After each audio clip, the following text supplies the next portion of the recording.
Otodili Jesu.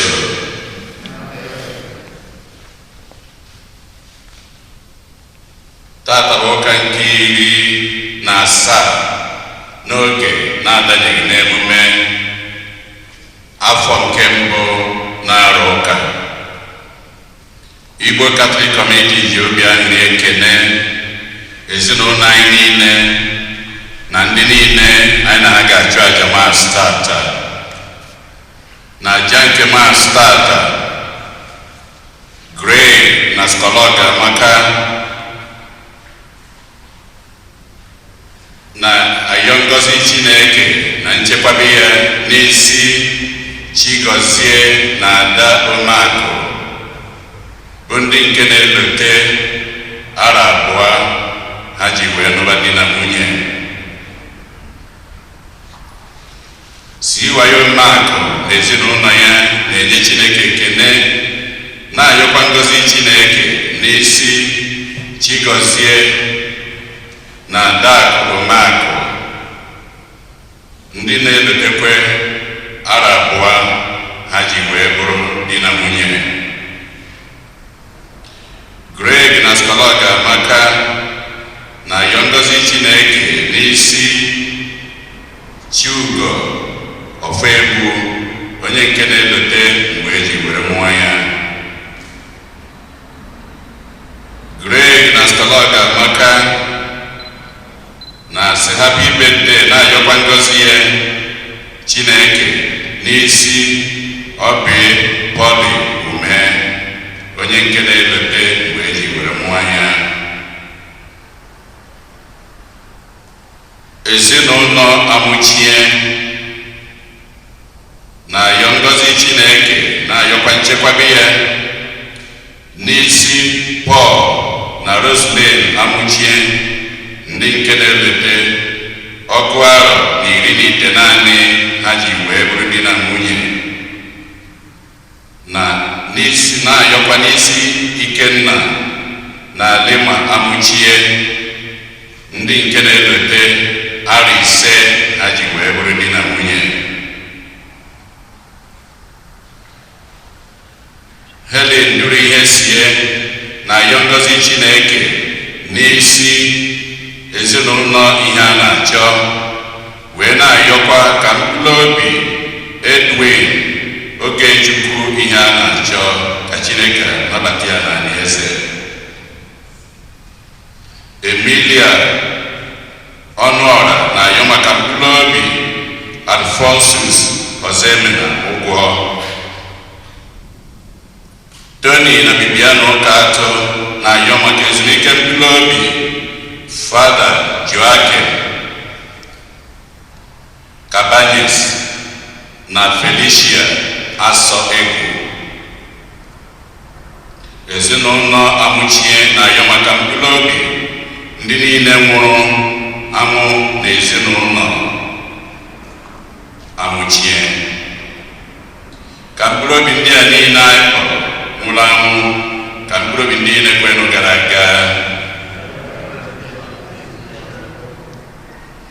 Onye isi nchụaja na aja nke maasị tata bụ ụkọchukwu anyị Jude Umeobi. Kịta ka anyị were aṅụrị na okwukwe tiekọta ọnụ na okwukwe.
Ihe ọgụgụ ewetara n'akwụkwọ mbụ nke ndị eze. Na Gibeon ka Onyenwe anyị jiri abalị bịakwute Solomọn na nrọ. Chineke sịrị ya, rịọ m ihe ọbụla ị chọrọ ka m nye gị. Solomọn zara ya, biko Onyenwe m Chineke m, ichiere m bụ nwaodibo gị eze na nnọchi n'ọnọdụ nna m David. Ma abụ m nwatakịrị, amaghị m ihe m ga-eme. Ana m agbara gị odibo n'etiti agbụrụ ahụ ị họtara ahọta, ndị ahụ karịrị agụta agụta n'ọnụ ọgụgụ. N'ihi ya, nyenụ nwaodibo gị akara obi eji akpọta ihe, ka m wee chizie ndị nke gị nke ọma, wee chọpụta ihe dị iche n'etiti ihe ọma na ihe ọjọọ. Maka na onye pụrụ ịchịkọta ndị nke gị a bụ agụta agụta. Arịrịọ Solomọn rịọrọ masịrị Onyenwe anyị. Chineke wee sị ya, ebe ọ bụ na ị rịọghị m ka m nye gị ogologo ndụ, ị rịọghị m akụnụba, ị rịọkwanụ ka ewepụ ndụ ndị iro gị, kama ị rịọrọ ka e nye gị nghọta ime ihe ọma. N'ihi ihe a ị rịọrọ, aga m emere gị ihe ị rịọrọ. Aga m enye gị obi amamihe na nghọta nke mmadụ na-enwebeghị kemgbe ụwa bidoro, nke mmadụ na-agaghị enwekwa rue na ngwụcha nke ụwa. Okwu nke ose bụ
ezi nghọta.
Ihe ọgwụgwụ ewetara n'akwụkwọ ozi Pọl degara ndị Rom. Anyị ma ihe niile na-arụkọ ọrụ maka ọdịmma nke ndị hụrụ Chineke n'anya.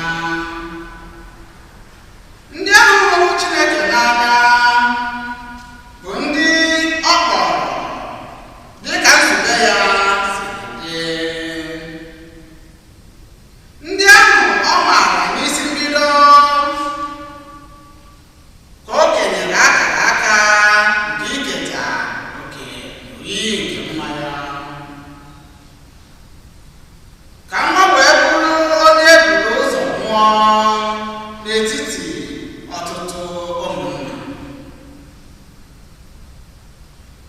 Ọ bụ ndị ahụ o nyere ụdị akara aka ahụ ka ọ kpọrọ. Ọ bụkwa ndị ahụ ọ kpọrọ ka ọ gụnyere na ndị ezi omume. Ndị ahụ ọ gụnyere na ndị ezi omume bụ ndị o nyere otuto. Okwu nke ọzọ bụ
Jesu gwara igwe mmadụ okwu sị, alaeze eluigwe dị ka akụ nke esoro n'otu ala ubi. Mgbe otu nwoke hụrụ akụ ahụ, o gbuchiri ya ihe. O were ọṅụ wee laa n'ihe niile o nwere bịa zụrụ ala ubi ahụ. Ọzọkwa, alaeze eluigwe dị ka onye na-azụ ahịa nke na-achọ nkume dara oke ọnụ ahịa. Mgbe ọ hụrụ ụdị nkume ahụ dara oke ọnụ ahịa, o wee laa n'ụlọ ya, lechaa ihe dum o nwere, wee zụta nkume ahụ dara oke ọnụ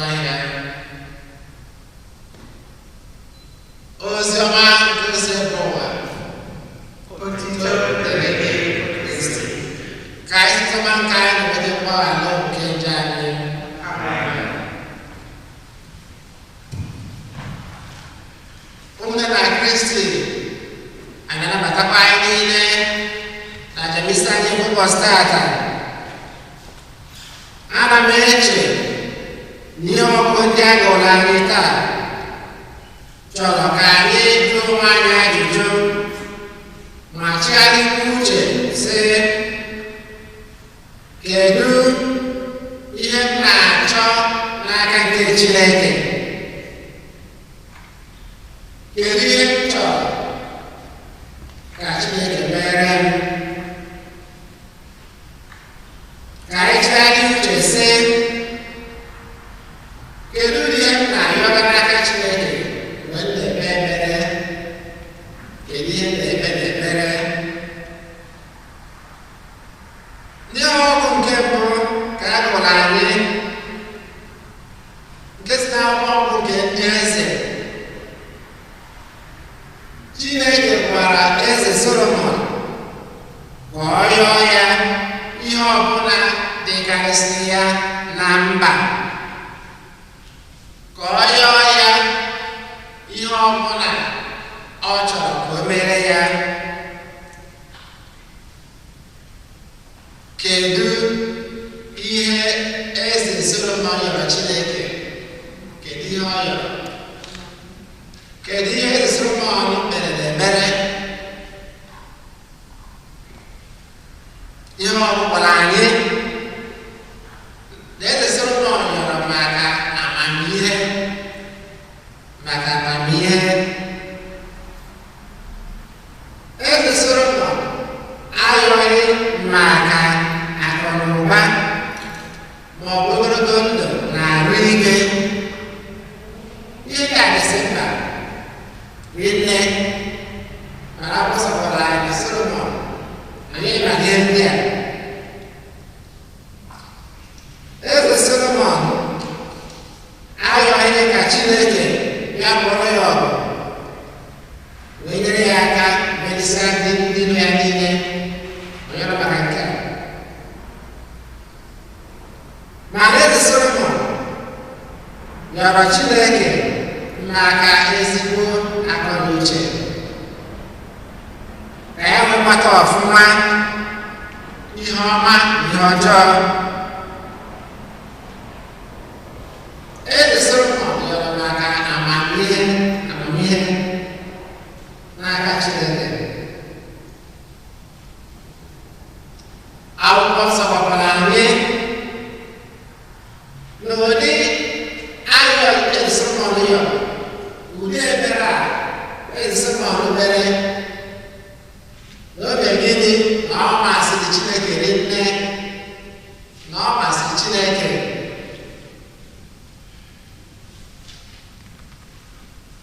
Arịrịọ nke eze Solomon yọrọ Chineke bụkwazi ihe anyị ga-esi na ya wee mụta ọtụtụ ihe. Anyị ga-esi na ya wee mụta ọtụtụ ihe. Ya bụ ụdị ekpere nke eze Solomon mere, ihe ọgụ nke bụ n'ụbọchị tata. N'ihe ọgụ nke abụọ esi n'akwụkwọ ozi ọ dasịrịgara ndị Rom, a gwara anyị maka ịhụ Chineke n'anya. Ịhụ Chineke n'anya. Mgbe anyị hụ Chineke n'anya na-achọ iru nke Chineke, ọ bụ ya bụ amamihe. Ịchọ iru nke Chineke, ịhụ Chineke n'anya bụ amamihe. Maka na ọ bụ Chineke bụ ihe kacha mma. Ịchọ iru nke Chineke bụ ihe kasị mma. Ya ka o ji pụta na ọ bụ amamihe ka anyị na-egosi ọ bụ na anyị na-achọ iru nke Chineke. Ọ bụkwa maka ịhụnanya na ntụkwasị obi ka anyị nwere na Chineke ka anyị ji nyere Chineke, ka anyị ji efe Chineke ofufe. Ya bụ ka anyị jisie ike mgbe niile na mba anyị na-agba ịmatawanye ụzọ ka mma ịmata ụzọ ka mma na ndụ anyị ga-esi na-abịakwute Chineke na-efe ya ezi ofufe n'ime mmụọ na n'eziokwu. Ọ bụ ya amamihe. Nne na Kristi n'oziọma nke Matiu nke a gụrụ anyị tata, dị nwere anyị Jesu Kristi ji ọmarịcha akụkọ wee na-akọwara anyị maka mkpa ọ dị ịchọ alaeze Chineke, ịchọ iru nke Chineke. Ịchọ alaeze nke Chineke bụ amamihe. Jesu na-echetara anyị na alaeze nke Chineke bụ ụwa akụ, ọba akụ nke dara oke ọnụ ahịa. Ọba akụ nke anyị ga-eji obi anyị niile na mmụọ anyị niile wee na-achọ oge niile. Alaeze nke Chineke bụ ihe izizi anyị ga na-achọ. Ihe izizi anyị ga na-achọ. Ihe ndị ọzọ anyị na-eme na ndụ n'ụwa na-esotazi n'azụ. Inweta alaeze nke Chineke bụ ihe izizi anyị kwesịrị ị na-eme n'ekpere ma ọ bụ ị na-ayọ n'ayịyọ. Ya mere anyị na-ekwupụta na-asị, burugodu ụzọ chọba alaeze nke eluigwe na ihe niile mere gịnị dị n'ime ya. Burugodu ụzọ chọba alaeze nke eluigwe na ihe niile dị n'ime ya. Ihe ndị ọzọ fọdụrụ dị ka akụnụba Chineke kere gị nke gbara akụnụba ga-enye gị ya mmaji. Amen. Ugbu a n'ụwa chịkọtara ọnụ ozi nke a na-ezikọ n'anyị tata, ozi nke amamihe. Iji amamihe were ihe nkụwa anụwa wee na-achọ ihe nkụwa ọzọ, wee na-achọ alaeze, wee na-achọ iru nke Chineke. Ya bụrụ na Kristi ka anyị ọ na-amasị ụbọchị tata maka amara na ngọzi nke Chineke, ka anyị wee ghọta ọfụma ihe Chineke na-atụ anya n'aka anyị oge niile. Ka anyị bịa maka amamihe maka inwezi nghọta, inwezikwa akọ na uche, ka anyị wee were ngọzi nke Chineke nyere anyị n'ụwa nke a wee na-efe ya. Ka alaeze ndị Chineke wee bụrụ nke anyị n'oge ikpeazụ site na Kristi Onyenwe anyị. Amen. Ka anyị kwụsị ọtọ kwupụta okwukwe anyị na Chineke. Ekwe m n'otu Chineke, nna Chineke niile, onye mere eluigwe na ala, ihe dum a na-ahụ anya na ndị anaghị ahụ anya, ya na otu Onyenwe anyị Jesu Kristi, sotu nwa Chineke mụrụ, nna bụ tupu ụwa tụọ ụwa niile, Chukwu si na Chukwu, ihe si n'ihe, eze Chukwu si n'ezi Chukwu, a mụrụ ya mkpụrụ ihe mere, ya na nna otu ihe, ihe a jụrụ Chukwu, onye si anyị ihe niile, onye maka ihe anyị bụ mmadụ, na maka ihe nzọpụta anyị site n'elu gbadata, were ahụ dị Maria site na mmụọ nsọ, ọ bụrụ mmadụ, abịakwuo ya mere n'ihe anyị n'oge ọchịchị Holy Spirit, ọta ahụhụ, ọnwụọ, elie ya, ma o bilitere n'ụbọchị nke atọ ka mmụọ nsọ si kwuo, ọrụ ọbụla n'eluigwe na n'aka nna, ma ọ gaghị achị ọzọ n'ime ya ikpe ndị ndụ na ndị nwụrụ anwụ. Onye ọchịchị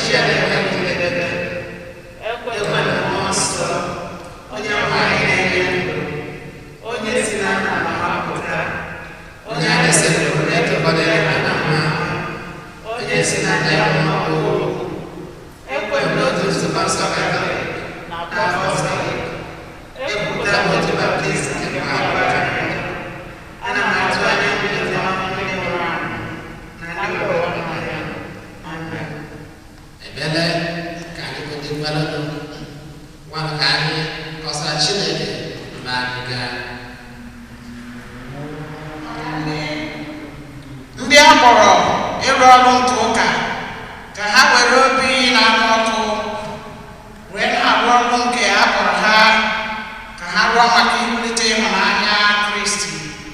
Anyị ayọrọ dị maka ndị nọ n'ọchịchị nke obodo na ọkwa dị iche iche ka ha were amamihe na obi nwayọọ na-achọ udo n'etiti ndị ha na ha na-achị. Anyị arịọrọ maka ndị ọrụ ọkacha ndị nọ na mpako n'ụlọ ọrụ fa ka Chineke meefe ebere ma meziere fa ọnọdụ fa. Anyị arịọrọ maka ndị na-elekọta ndị ọrịa na ndị na-anwụ anwụ ka ha jiri ịhụnanya Chineke wee na-arụ ọrụ ekele fa. Anyị arịọrọ maka ndị ike Chineke na-agbakọ n'ebe nchụaja bụ St. Eugene ka anyị were okwukwe na nchekwube na-atụkwasị obi na ebere Chineke oge niile. Anyị arịọrọ maka ndị nwụrụ anwụ ọkacha ndị anyị bụ n'obi na Jamas tata, ndị nwụrụ n'ọdachi dị iche iche ka fa kedo oke na ebere Chineke na alaeze eluigwe. Anyị arịọrọ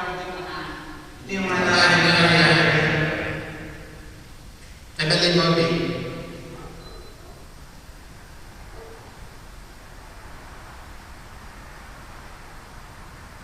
Chineke jike niile dị ebighị ebi, anyị eburugo mba anyị dị iche iche megide oge. Anyị ga-echekwa gị oge niile. Ọ ga-esokwa n'ụwa anyị nọ na nsogbu nke COVID. Anyị ga-echekwa gị, odudo gị na mgbaziri gị, ka ị dịbụla anyị ụzọ na-ebere anyị azụ oge niile site na Kristi Onyenwe anyị. Amen.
ebe anyị nọnyere ụlọ welitere obi elu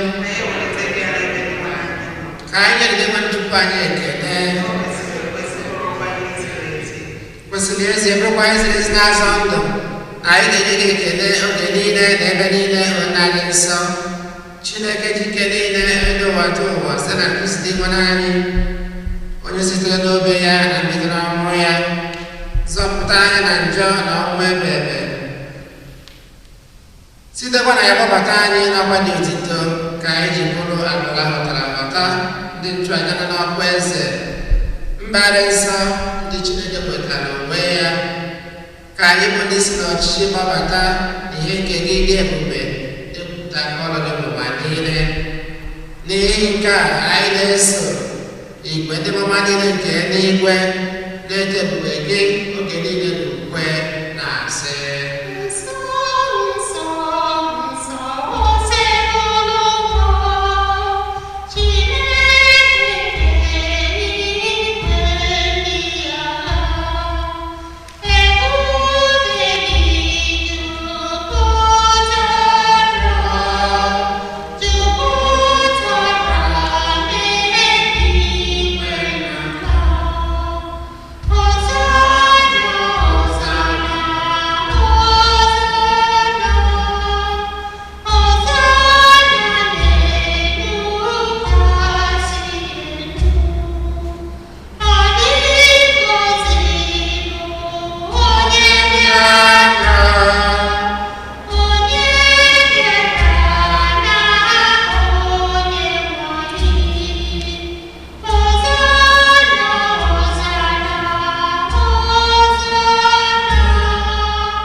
kpọbata ha na ndị ọzọ ndị nwere ahụ ihe nke ebube gị biko mere anyị ebere ka anyị si ebe ji mara dị ngọzi n'eke Chukwu Josef nsọ bụ di ya ndị apọstọl ujiri dị nsọ na dị nsọ gị niile n'ime n'uche gị n'ụwa a nkịta ndụ ebe ebe ka anyị si ngwa ha na-edo gị ebube site na Jesu Kristi ihe niile e kere eke na-eso ya bụ Kristi na-esikwa n'ime ya na n'aka ya na-edekwa n'otu nke mmụọ nsọ na-enye gị otu na-adịghị niile nsọpụrụ n'otuto niile site n'ụwa ta ụwa niile. Amen. Ụmụnna anyị nwere ebere na nzọpụta anyị kụziri anyị ekpọpụrụ Chukwu nna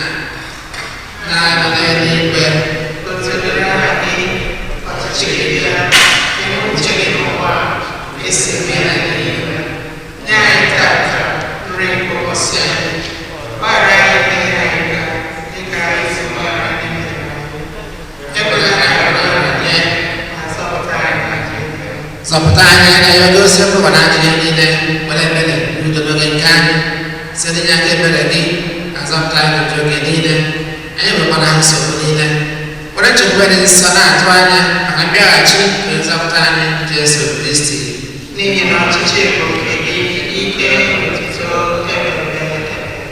ayo main Yesus Kristi kamu ada apostol ini mudah kami aku mudah kami dulu ini perayaan kan amala basanya okukwata zivage ebido ere bano tubadine kusebisire cho kweli ne nachi ebebe amen ndo kose bawatero kubadine ekwalage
ahụrụ m gị n'anya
Kajiriya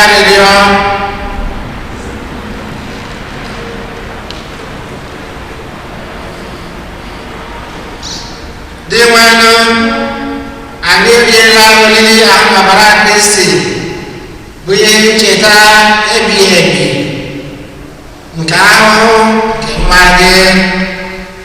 Anyị na-arịọ biko mee ka oriri nke a wetara anyị nzọpụta nke nwa gị Jesu Kristi nyere anyị n'ịhụnanya nke ọnụ na-enweghị ike ịkọwapụtacha.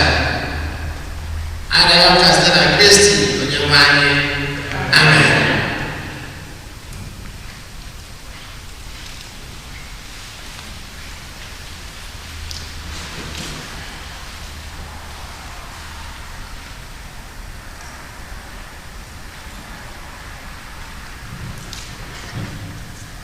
obere ọkwa onemone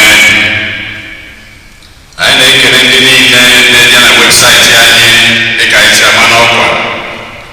Ọ bụrụ na gị enweghị ike ije mụ na webụsaịtị ide nke gị itinye na mail ma ọ bịakwa na parish ebe a nọ tinyekwu ebe a na-etinye lera.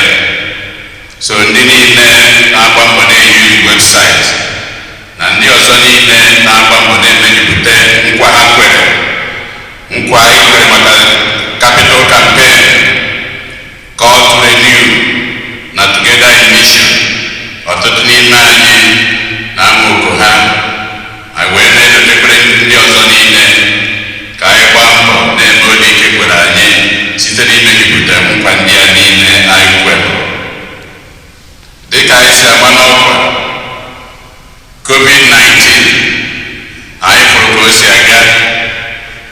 Ya bụ anyị ga na-enye ya anya tinyekwuche anyị na-ekpere ka ekpere anyị na ngọzi nke Chineke merie COVID-19 ọsịsọ, ka oge adịghị anya ka anyị ncha zukọkwa n'ụlọ ụka anyị ebe a dịka anyị si eme.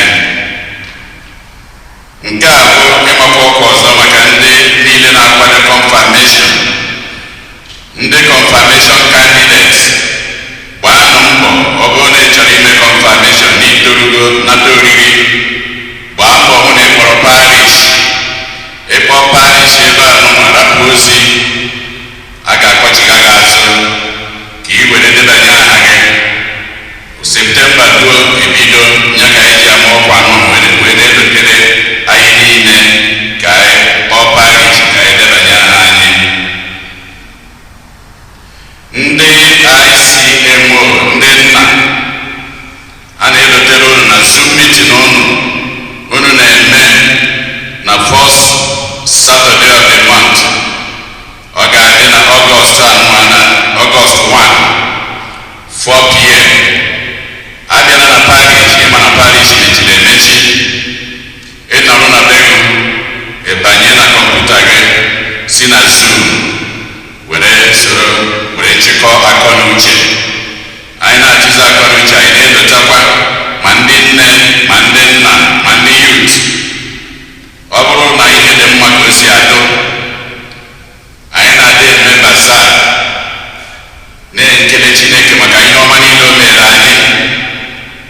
Ọ bụ na first Sunday, second Sunday in August ka anyị na-eji enyebe onyinye ka anyị buru ya n'obi. Ọ bụrụ na unu kpachasie n'ọdịnihu, anyị eme ka anyị mara ihe akpakọtara maka ya. Ọ bụrụ na anyị nekwa anya anyị afụ dịka anyị si eme, anyị na-adị edote ndị niile a mụrụ n'ọnwa tata bụ ụka ikpeazụ n'ọnwa nke Julaị. Ọ bụrụ na anyị nọ n'ime ụlọ ụka dịka anyị si emebu mbụ, anyị asị ndị niile a mụrụ n'ọnwa Julaị, all the July babies hapụrụ ọtọ. Mana ihe ọ pụtara bụ na ezinụlọ niile ma ndị nọ n'ọrụ ebe ha nọ wee soro anyị n'ụka anụnwa. Anyị na-asị unu happy birthday, were ofu onu ebe ha nọ ka ị soro anyị ka anyị kwere ha niile, all the July babies. Happy birthday to you, happy birthday to you, happy birthday